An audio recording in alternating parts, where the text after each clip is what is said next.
আজ সকাল থেকেই একদম মুষলধারে বৃষ্টি পড়ছে। ঘুম থেকে উঠেই দেখি যে মুষলধারে বৃষ্টি এবং মনে হচ্ছে সারাদিন ধরে চলবে, রাস্তায় জল জমবে। এইরকম দিনে সকালবেলা ভাবলাম যে এবারে সেই ভাঙন নদী গ্রেনেড নামক সেই অসাধারণ বইটির রিভিউ করতে বসি। বহুদিন ধরেই রিভিউ আনবো ভাবছি, স্ক্রিপ্টিং করছি, কিন্তু তার যে প্রতিশ্রুতি এই চ্যানেলের সাবস্ক্রাইবারদের দেওয়া হয়েছিল সেটা প্রায় রাজনৈতিক নেতাদের দেওয়া বিভিন্ন প্রতিশ্রুতির মতনই সত্যি হয়ে দাঁড়িয়েছে, অর্থাৎ আনতে পারিনি আর কি। যাই হোক, আজকে সেই কাজটা শুরু করলাম। ডিলে করার পিছনে সবথেকে বড় কারণ হচ্ছে এই বইয়ের রিভিউ করাটা সহজ নয়। এই বই সম্বন্ধে এত কিছু বলার আছে যেটা ঝপাত করে বসে তারপরে ওই 4-5 লাইনে অসাধারণ বই গাইজ, আপনারা পড়ে ফেলুন, এই বই এতই ভালো যে রিভিউ দেওয়ার ক্ষমতা আমার নেই। এই ধরনের রিভিউ করে তো লাভ নেই, ইনডেপথ যেতে হবে, তার জন্য সময় দরকার ছিল। সেই সময়টা ফাইনালি অনেকটা সময় জুড়ে করতে পেরেছি, তো আজকে সেই রিভিউটা করা যাক। তার আগে আপনাদের সবাইকে নমস্কার, সাবস্ক্রাইবার বন্ধুদের।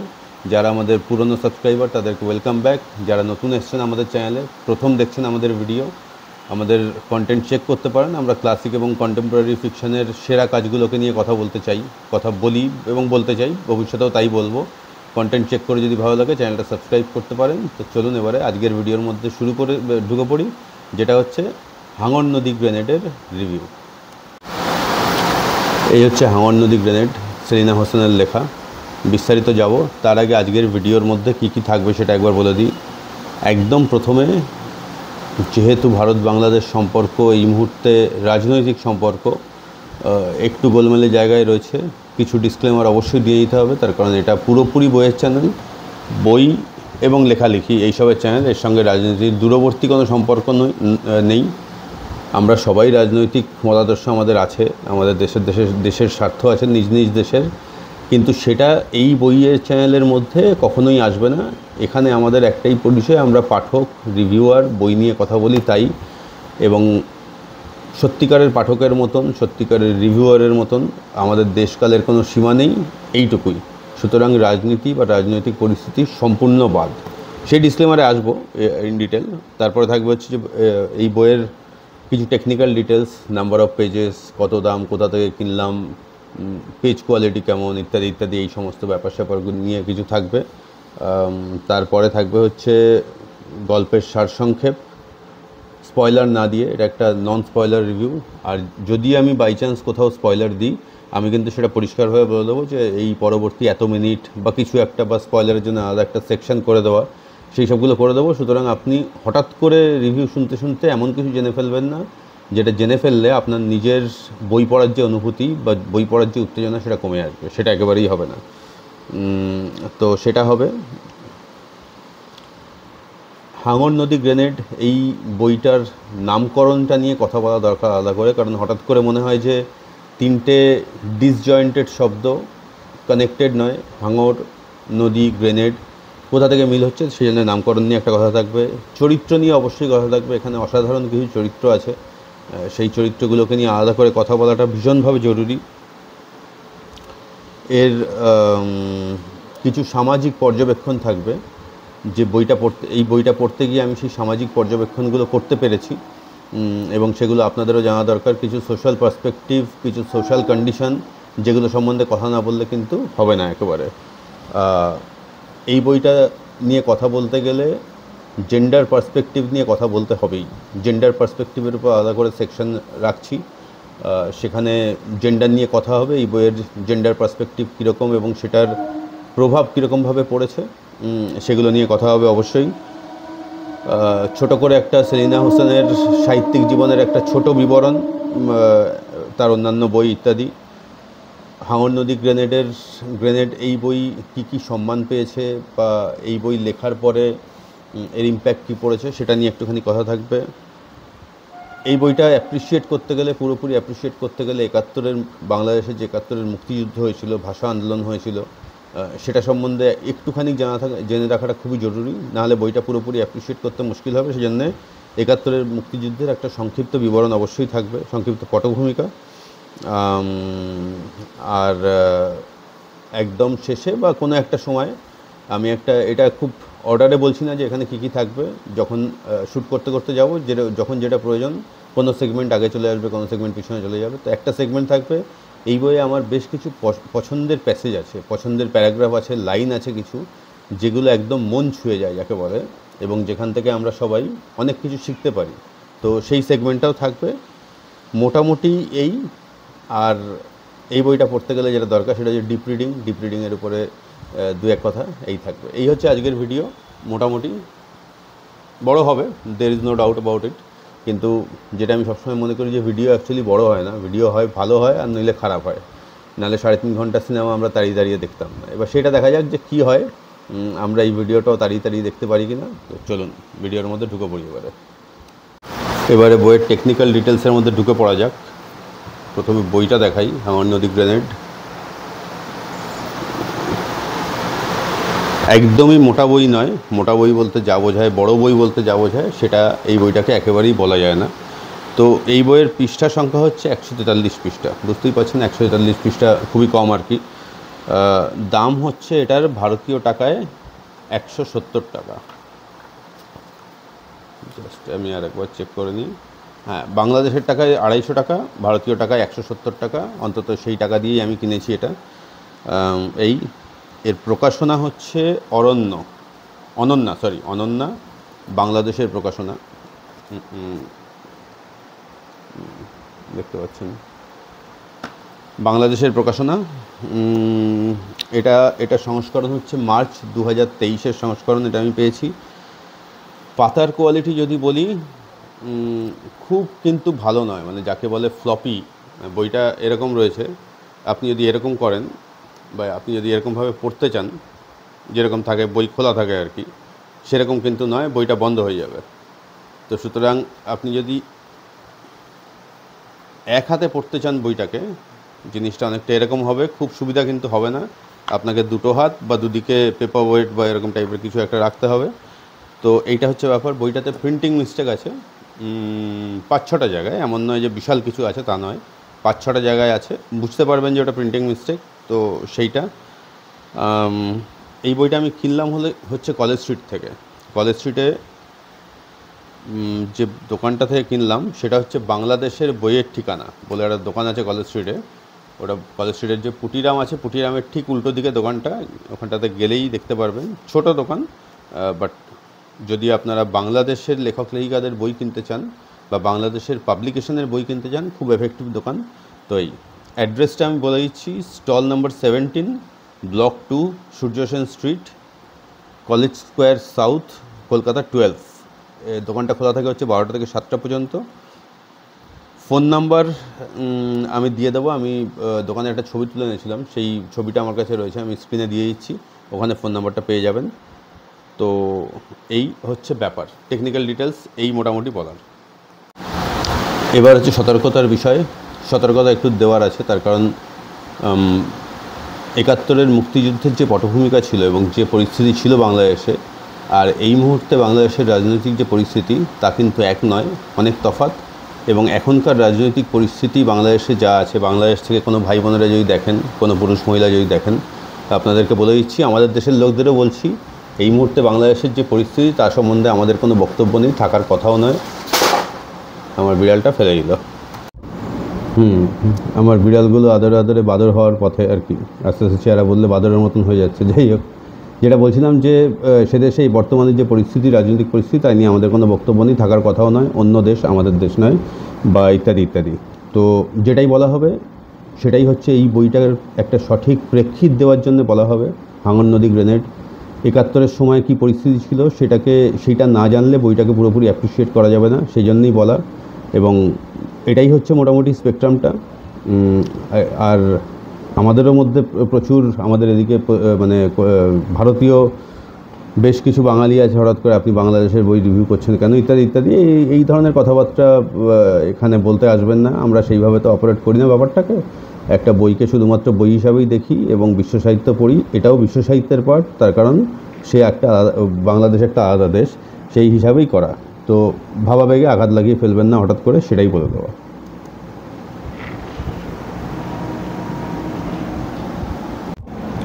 এবারে আসুন যে বাংলাদেশের 1971-এর যে মুক্তিযুদ্ধ, তার বা ভাষা আন্দোলন যাই বলতে চান, দুটোই খুবই সত্যি। তার প্রেক্ষিতটা একটু জেনে নিই। সেটা হচ্ছে যে ভারত এবং পাকিস্তান যখন আলাদা হয়, পাকিস্তান আলাদা দেশ তৈরি হয় 1947, সবাই জানা। যাই হোক, সেখানে পাকিস্তান কিন্তু একটা কন্টিজিউয়াস কান্ট্রি ছিল না। মানে তার একটা ওয়েস্ট পাকিস্তান ছিল, একটা পূর্ব পাকিস্তান ছিল বা ইস্ট পাকিস্তান, যেটা এখন বাংলাদেশ আর কি।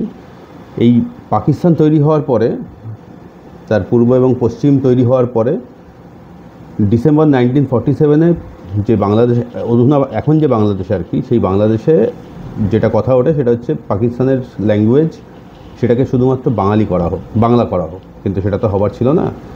মার্চ 1948-এ মোহাম্মদ আলী জিন্নাহ ঢাকায় যান এবং ডিক্লেয়ার করেন যে উর্দু এবং শুধু উর্দুই কিন্তু পাকিস্তানের ন্যাশনাল ল্যাঙ্গুয়েজ হবে।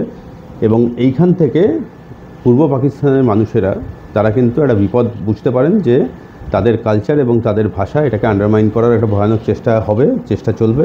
সেখান থেকে ভাষা আন্দোলন শুরু হয়, ভাষা আন্দোলন চলতে থাকে, একটা ডিসকন্টেন্ট জন্মে যায়। প্রচুর ভাষা আন্দোলনের মানুষ এবং যারা বাংলাদেশের বাংলা ভাষাটাকে বাঁচিয়ে রাখতে চেয়েছিলেন তারা কিন্তু উঠে আসেন। প্রচুর মানুষ মারা যান পুলিশের গুলিতে, অত্যাচারে। কিন্তু এই আন্দোলন থামেনি, কারণ বাংলা ভাষার প্রতি তাদের যে ভালোবাসা এবং মাতৃভাষা সবারই থাকে আর কি, যার যেটাই মাতৃভাষা হোক, ফ্রেঞ্চ হতে পারে, ইংলিশ হতে পারে, যা খুশি হতে পারে, সে ভাষা তো ভুলবার নয়, সে ভাষা ভুলতে দেওয়াও যায় না আর কি। সেটা চলতে 71-এর মুক্তিযুদ্ধে 71-এর সময় চলে আসে। সেই সময় একটা অপারেশন সার্চ লাইট বলে একটা অপারেশন হয়, যেটা ওয়েস্ট পাকিস্তান সেটা কন্ডাক্ট করে। সেটা হচ্ছে 25শে মার্চ 1971-এ অপারেশন সার্চ লাইট হয় এবং সেখানে কিন্তু এক রাতে প্রচুর, মানে লাখের উপরে বাঙালি, তারাও বাঙালিকে মারা হয়, পুরুষদের হত্যা করা হয়, অত্যাচার করা হয়, মেয়েদেরকে ধর্ষণ করা হয়, খুন করা হয়, ইত্যাদি ইত্যাদি। মানে অকথ্য অত্যাচার চলতে থাকে। এক রাতে লাখের উপরে মানুষ মারা যায়। এটা কিন্তু একটা মানে ভয়ানক, বিশ্বের ইতিহাসে একটা ভয়ানক অত্যাচারের ছবি সেদিনকে ফুটে ওঠে। এবং তার ফলে যেটা মনে করেছিল ওয়েস্ট পাকিস্তান যে এই আন্দোলন থিমিয়ে যাবে, মানে সীমিত তো হয়ইনি, আরও বেশি করে মারাত্মকভাবে সেই আন্দোলন উঠে আসে। এবং এরপরেই 3 ডিসেম্বর 1971 ভারত কিন্তু বাংলাদেশের এই স্বাধীনতার যুদ্ধে, ভাষা টিকিয়ে রাখার যুদ্ধে এবং লিবারেশন ওয়ার, স্বাধীনতার যুদ্ধ, সেখানে তারা যোগ দেয়। এবং 16ই ডিসেম্বর 1971-এ ফাইনালি কিন্তু বাংলাদেশের স্বাধীনতা আসে। তারা আর ইস্ট পাকিস্তান থাকে না, নতুন একটা দেশের জন্ম হয় শুধুমাত্র নিজের ভাষা টিকিয়ে রাখার জন্য, নিজের সংস্কৃতিকে টিকিয়ে রাখার জন্য। এবং এটা একটা অসাধারণ ব্যাপার। ভাষা আন্দোলন এবং ভাষা দিবস এই জিনিস কিন্তু 16ই ডিসেম্বর 1971-এ যে স্বাধীনতা এসেছিল পূর্ব পাকিস্তানের, বাংলাদেশ হয়ে যায়, সেখান থেকে উঠে এসছে। তো এটা একটা ইতিহাসের প্রেক্ষাপটে একটা ভয়ানক গুরুত্বপূর্ণ ঘটনা।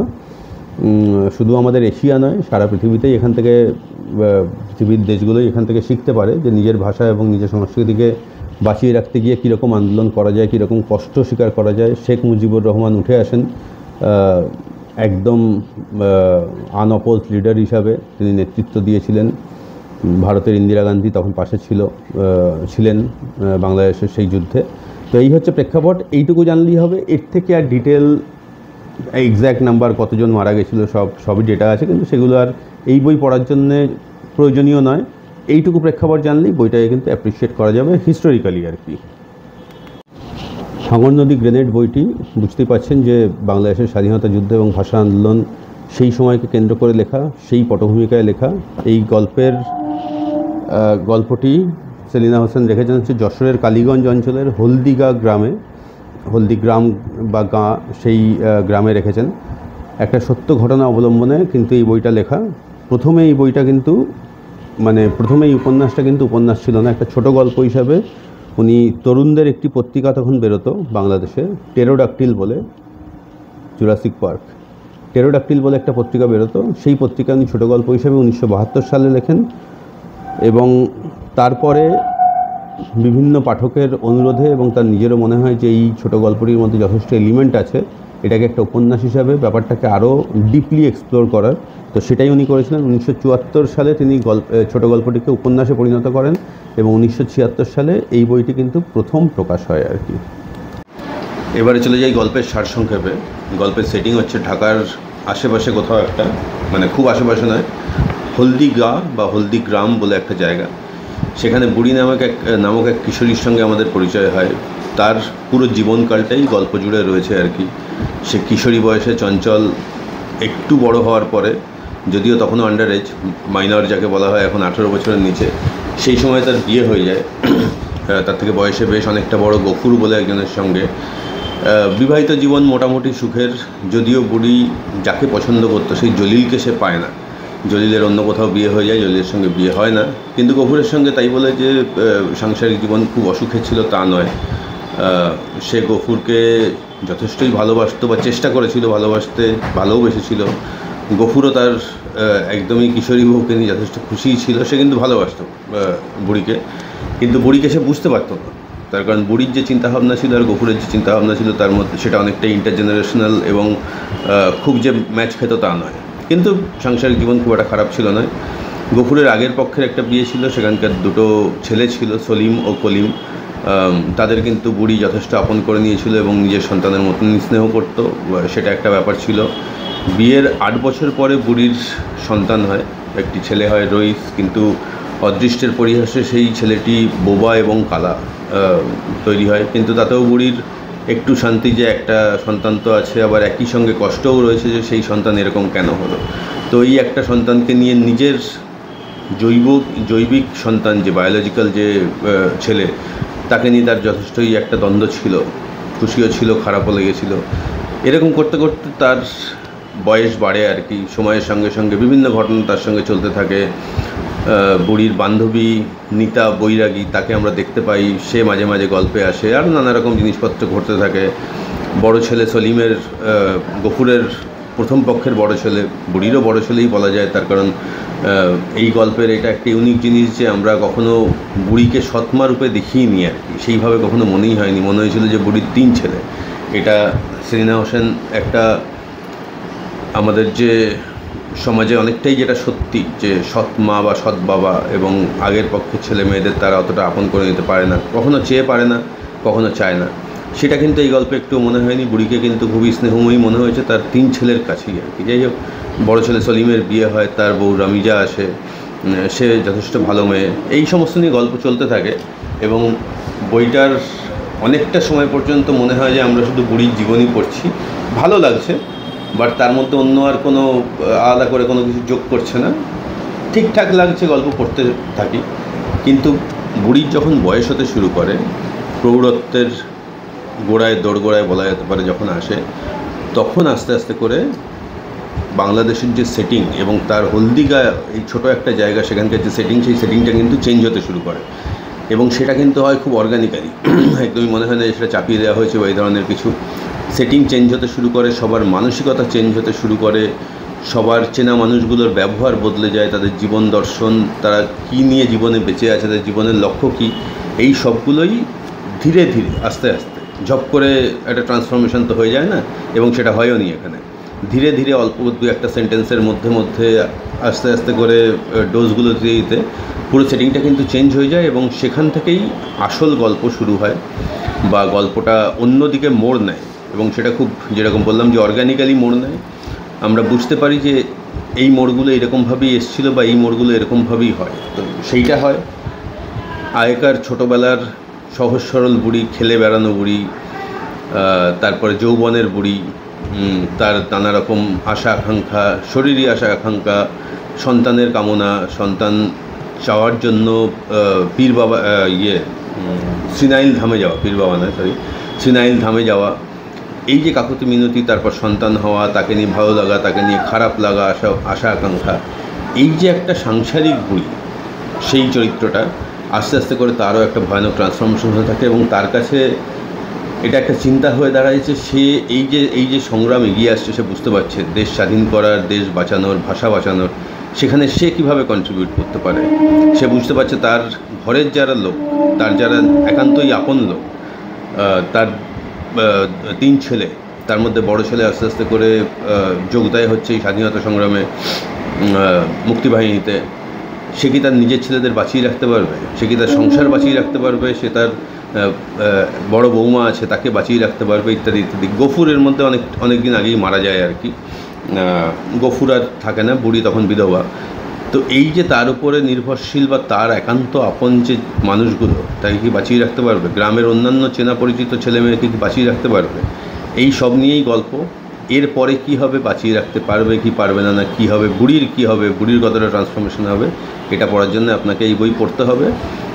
অসাধারণ বললে খুবই কম বলা হয়, এটা অনেকটাই মহাকাব্যিক আর কি, এমনভাবে সেলিনা হোসেন সেই প্লটটাকে ধরেছেন আর কি। এবং একটা আপাত সামাজিক গল্প যেটাকে বলে আর কি, সামাজিক গল্প আস্তে আস্তে কী করে বদলে যায় একটা বিপ্লবের গল্পে, এবং বিভিন্ন মানুষ কীভাবে সেই বিপ্লবে যোগদান করছে তার গল্পে, সেটা আপনাকে পড়ে বুঝতে হবে।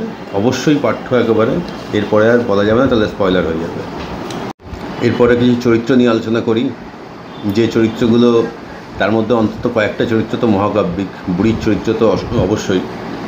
তো বুড়ির ক্যারেক্টারটাতে আমরা যদি একটু ডিপ ডাইভ করি, আমরা তার প্রায় পুরো জীবনটাই দেখতে পাই।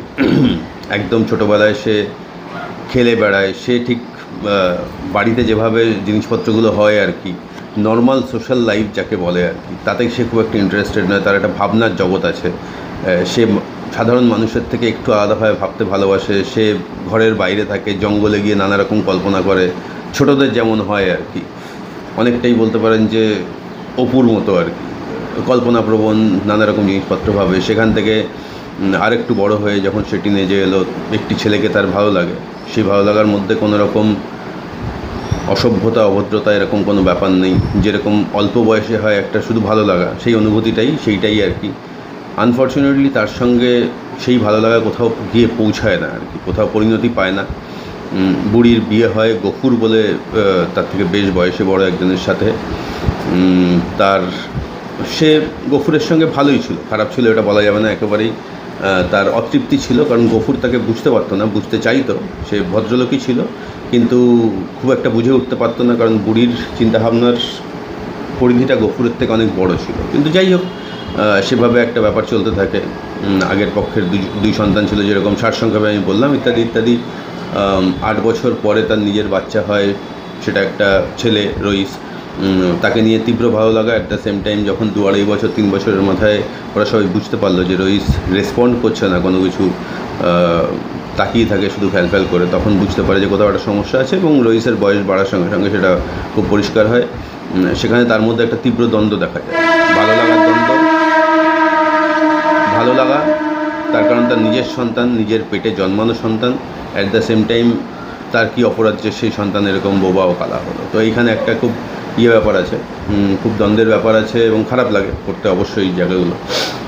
এরপরে আস্তে আস্তে যখন সে পৌরত্বের দিকে গেল, বাংলাদেশের সময়টা যখন বদলাতে শুরু করলো, ঠিক তার আগে পর্যন্ত বুড়িকে আমরা একজন 8-5টা অনেকটাই সাধারণ মেয়ে, মানে সেটা কিশোরী বলি, মেয়ে বলি, মহিলা বলি, বিভিন্ন সময় বয়স বদলে যাচ্ছে যখন, সেরকমই মনে হয়।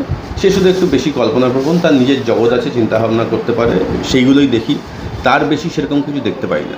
কিন্তু যখনই আস্তে আস্তে করে হলদিগার এবং পুরো ঢাকা এবং বাংলাদেশের পুরো পরিস্থিতিটা বদলাতে শুরু করে এবং বিপ্লবের ডাক আসে, বোঝা যায় যে এবারে হাতে অস্ত্র না তুললে হয়তো আর নিজের পরিচয়, নিজের ভাষা এসব বাঁচিয়ে রাখা যাবে না।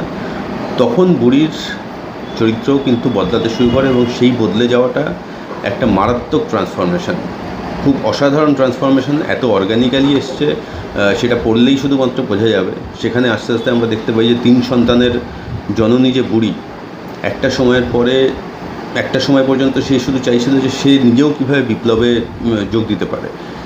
সে গ্রামের যে একদম যুবক, যারা একদম সদ্য যুবক, যারা বিপ্লবের কথা বলছে, বিপ্লবের জন্য সংগঠিত হচ্ছে, বিভিন্ন জায়গায় পুকুরের ধারে গাছের তলায় সংগঠিত হচ্ছে, কথাবার্তা বলছে, বুড়ি কিন্তু সেখানে যাচ্ছে, সে গিয়ে চাইছে যে সে নিজেও কন্ট্রিবিউট করুক এই সংগ্রাম যেটা এগিয়ে আসছে। কিন্তু ওরা তাকে নিতে চায় না, তার কারণ বুড়ির তো বয়স হয়ে গেছে, বুড়ি এখন প্রৌঢ়া, তাকে বলছে যে তোমাকে দিয়ে কিছু হবে না, তোমার বয়স হয়ে গেছে।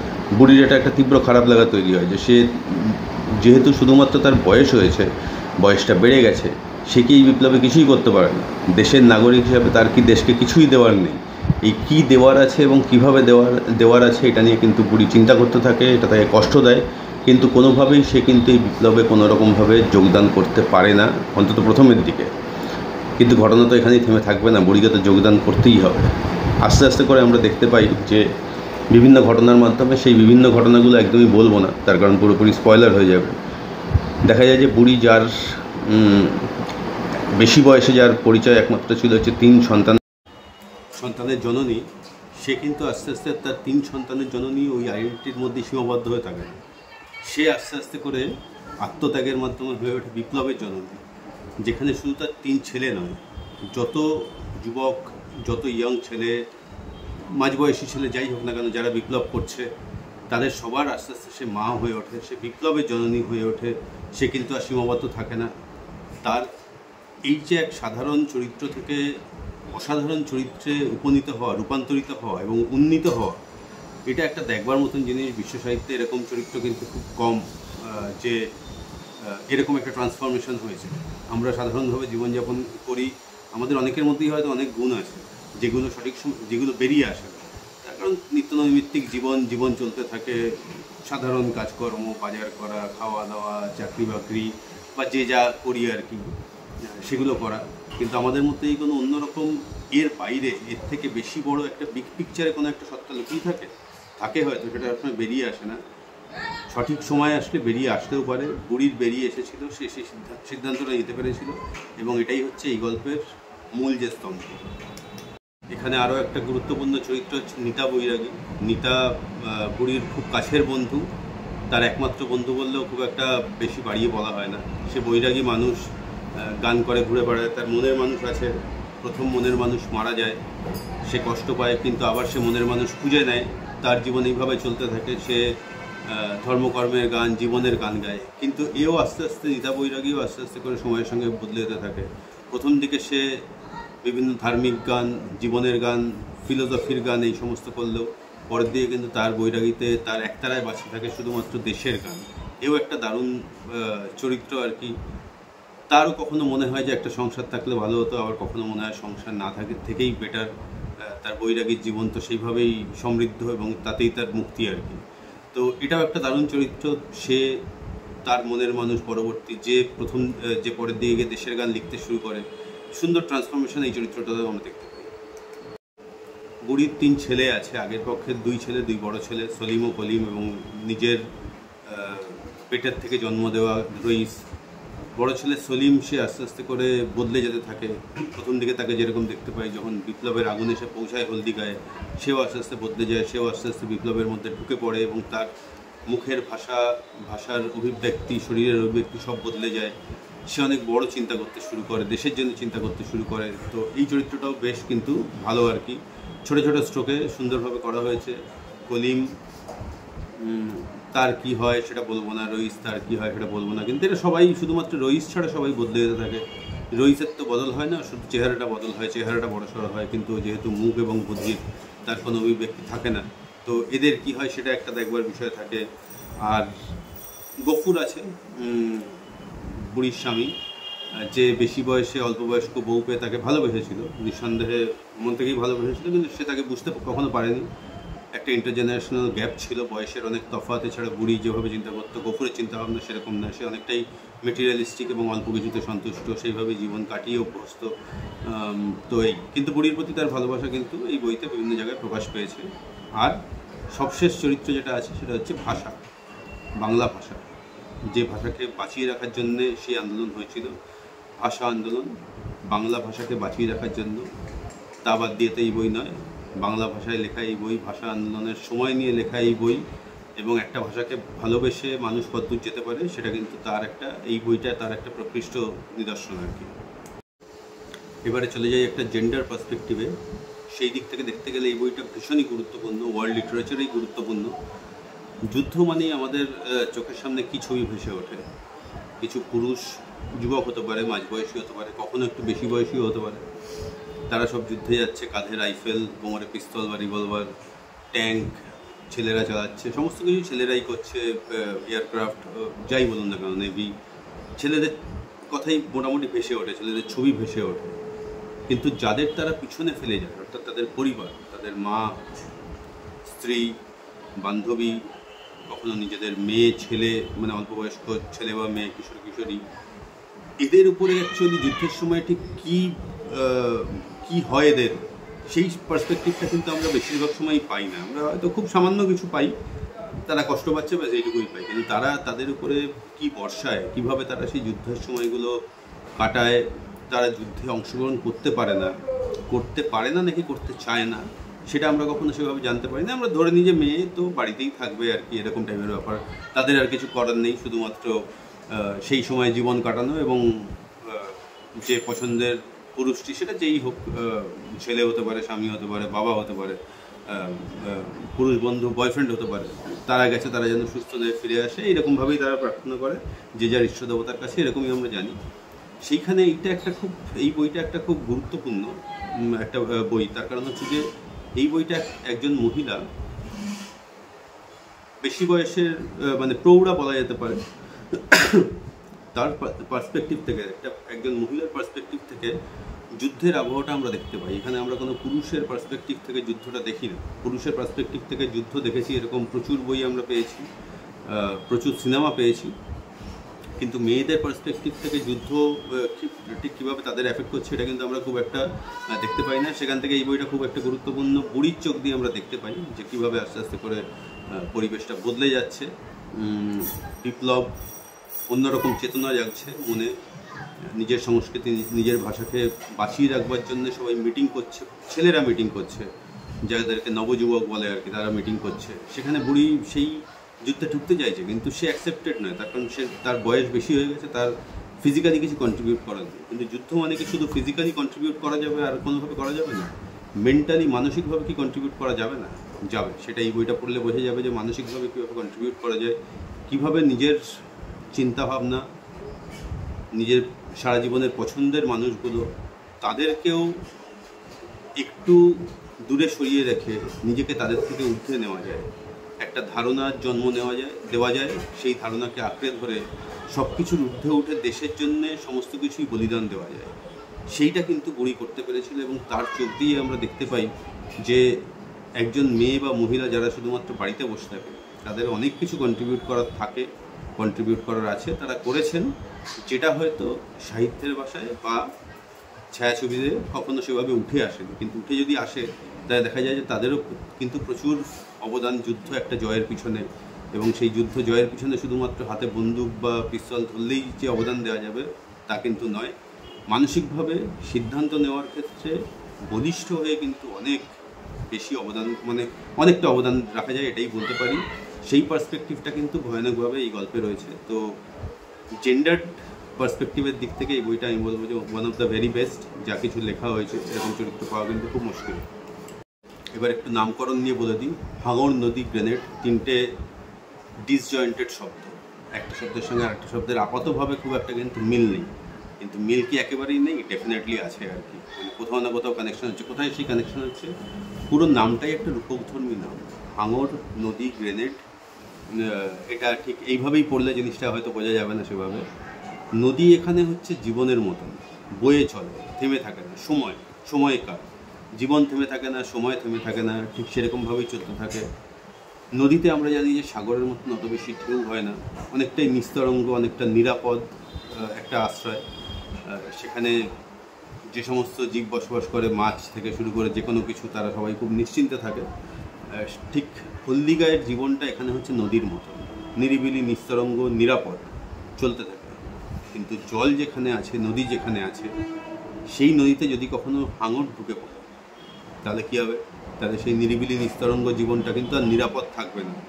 এখানে হাঙর হচ্ছে বিদেশি শক্তি, যারা বাংলাদেশের নিজস্ব যে কালচার, এবং তখন তো বাংলাদেশ ছিল না, পূর্ব পাকিস্তান ছিল, কিন্তু সেই ভূখণ্ডের, ভৌগোলিক ভূখণ্ডের নিজস্ব একটা কালচার ছিল, নিজস্ব ভাষা ছিল, যে কালচার আর ভাষাকে ভেঙে চুরে দিতে চেয়েছিল, তারা হচ্ছে হাঙর। তারা ঢুকে আসছে প্রথমে গভর্নমেন্টের ডিক্লারেশনের মাধ্যমে, যে শুধু উর্দুই বলা যাবে, আর কিছু বলা যাবে না, বাংলা বলা যাবে না। এবং তারপরে সেই ডিক্লারেশনে যখন কাজ হলো না, তখন লুটতরাজ, খুন, ধর্ষণ, হাতে বন্দুক নিয়ে বিদেশি সৈন্য, অর্থাৎ পাকিস্তানের সৈন্য, তারা ওখানে ঢুকে পড়ে। তারাই কিন্তু এখানে হাঙর আর গ্রেনেড। যদি হাঙর ঢুকে পড়ে, যদি বিপদ ঢুকে পড়ে, তার একটা প্রতিবাদ হওয়া দরকার, প্রতিবাদ হতে হয়, নাহলে তো কোনো অস্তিত্ব থাকে না। সেই প্রতিবাদ হচ্ছে গ্রেনেড। সেই গ্রেনেড কখনো আক্ষরিক অর্থে হাতে গ্রেনেড নিয়ে, কখনো সেই গ্রেনেড বুড়ির মতন মানসিক গ্রেনেড, যেখানে সে একটা শক্ত সিদ্ধান্ত নিচ্ছে, একটা কেন অনেকগুলো শক্ত সিদ্ধান্ত নিচ্ছে, নিজের পরিবার পরিজনের ঊর্ধ্বে উঠে নিজেকে বিপ্লবের একটা প্রতিভূ হিসাবে নিজেকে প্রতিষ্ঠিত করতে পারছে, সেই সিদ্ধান্ত নিতে পারছে। এবং সেখান থেকে সেই যে গ্রেনেড, মানসিক গ্রেনেড, সেটাও কিন্তু আমরা দেখতে পাই, যেটা শত্রুকে প্রতিহত করার জন্য ব্যবহার হয়। এইভাবেই হাঙর নদী গ্রেনেড নামকরণ হয়েছে। অসাধারণ নামকরণ। এই নামকরণ মানে হাঙর নদী গ্রেনেডের মতন এত অর্থপূর্ণ নামকরণ আমি কিন্তু খুবই কম দেখেছি। খুবই ভালো। এমন উপন্যাস যিনি লিখেছেন, সেলিনা হোসেন সম্বন্ধে কয়েক কথা জেনে নিই আর কি। তার সম্বন্ধে তো আমাদের জানতে হবেই আর কি। এমন উপন্যাসের জন্ম দেওয়া তো চারটিখানি ব্যাপার নয়, সবসময় হয় না, সব দেশে হয় না। সেলিনা হোসেন 1947 সালের 14ই জুন জন্মান। তার বিখ্যাত লেখা হচ্ছে হাঙর নদী গ্রেনেড, পোকামাকড়ের ঘর বসতি। বাংলাদেশের সমস্তই মানে লিটারেরি অ্যাওয়ার্ড যা আছেন সমস্ত কিছুই পেয়েছেন। তার মধ্যে বাংলা একাডেমি লিটারেরি অ্যাওয়ার্ড পেয়েছেন 1980-তে, 21 পদক পেয়েছেন 2009, ইন্ডিপেন্ডেন্স ডে অ্যাওয়ার্ড পেয়েছেন 2018-তে। তিনি বাংলাদেশ শিশু একাডেমির চেয়ারপারসন ছিলেন 2014 থেকে 2018, এবং বাংলা একাডেমির প্রেসিডেন্ট ছিলেন 3 ফেব্রুয়ারি 2022 থেকে 17 অক্টোবর 2024 পর্যন্ত, যখন তিনি রিটায়ার করেন। তার লেখা এখনও পর্যন্ত উপন্যাসের সংখ্যা 41টি।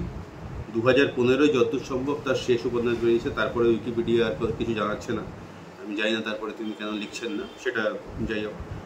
যেমন বললাম, উপন্যাস 41টি, গল্পগ্রন্থ 16টি, প্রবন্ধ 10টি, শিশু সাহিত্য 35টি, ভ্রমণ কাহিনী 1টি, প্রবন্ধ নিয়ে গ্রন্থ লিখেছেন 15টি, এই মোটামুটি। এছাড়া তার 10টি গল্পগ্রন্থ উপন্যাস ইংরাজিতে অনুবাদ হয়েছে।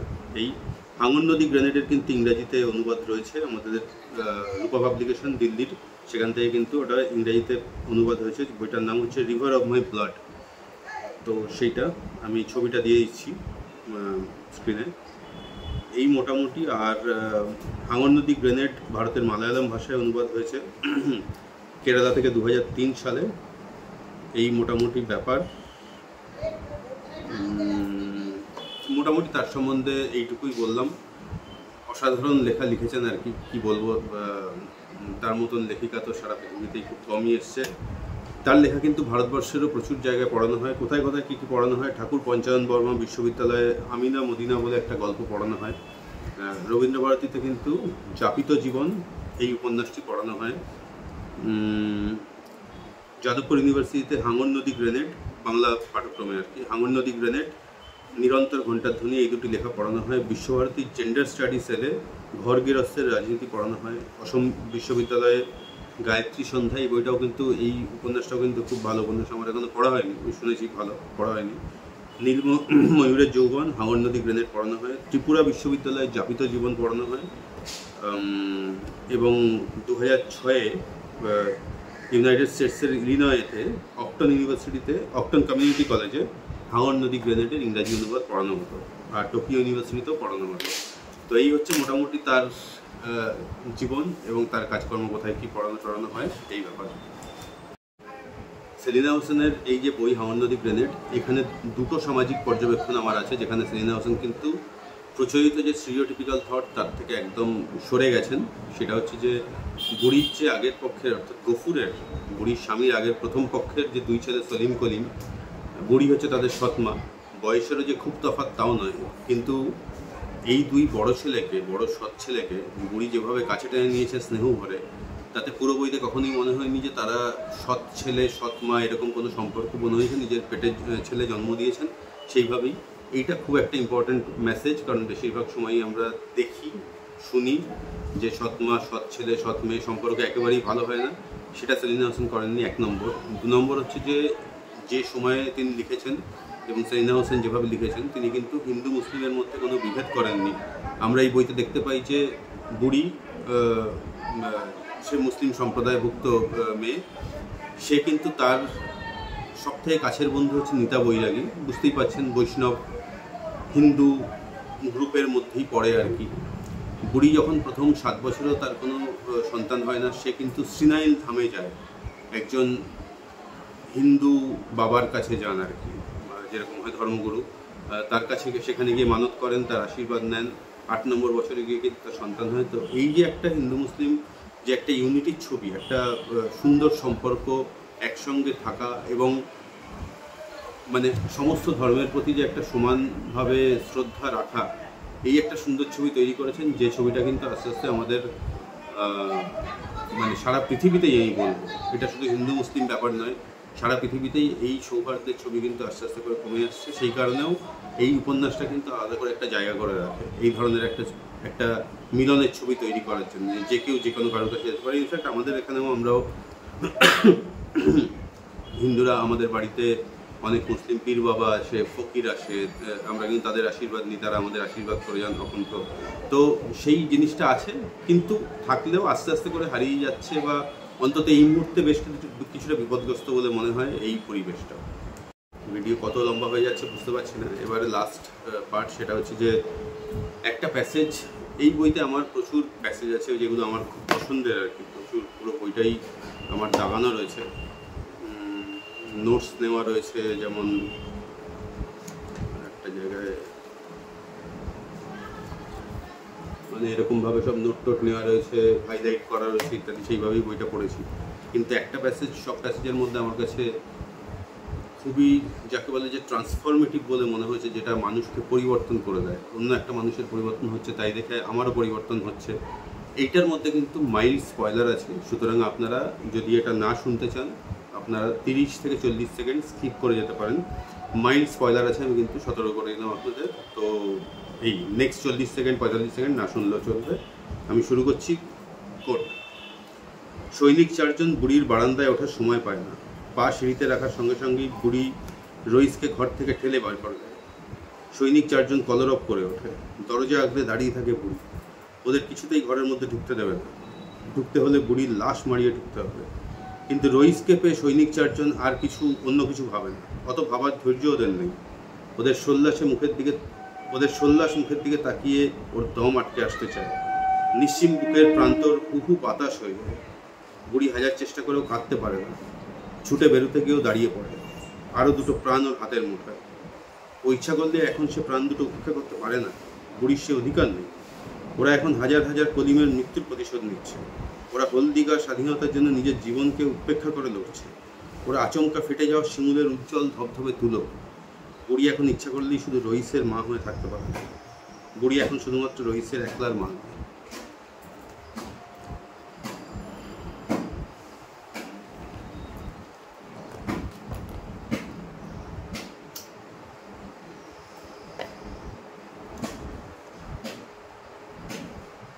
সিগারেটটা টেনে ফিরে আসলাম।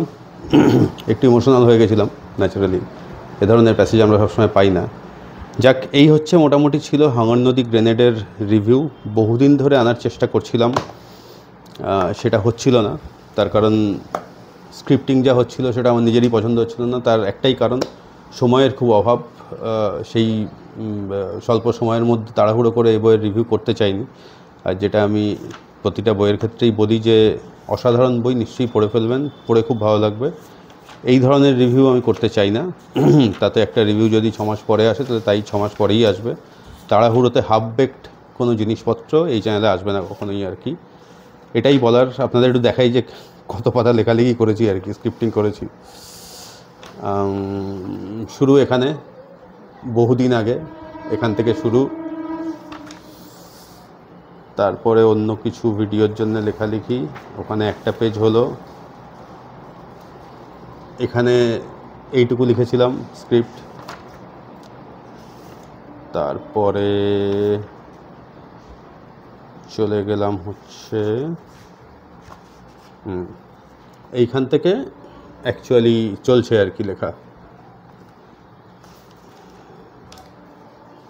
এই এত কিছু, হ্যাঁ, এই মোটামুটি 4.5 বা 6 পাতার কিছু একটা স্ক্রিপ্টিং আর কি হয়ে আলটিমেটলি পছন্দ হলো।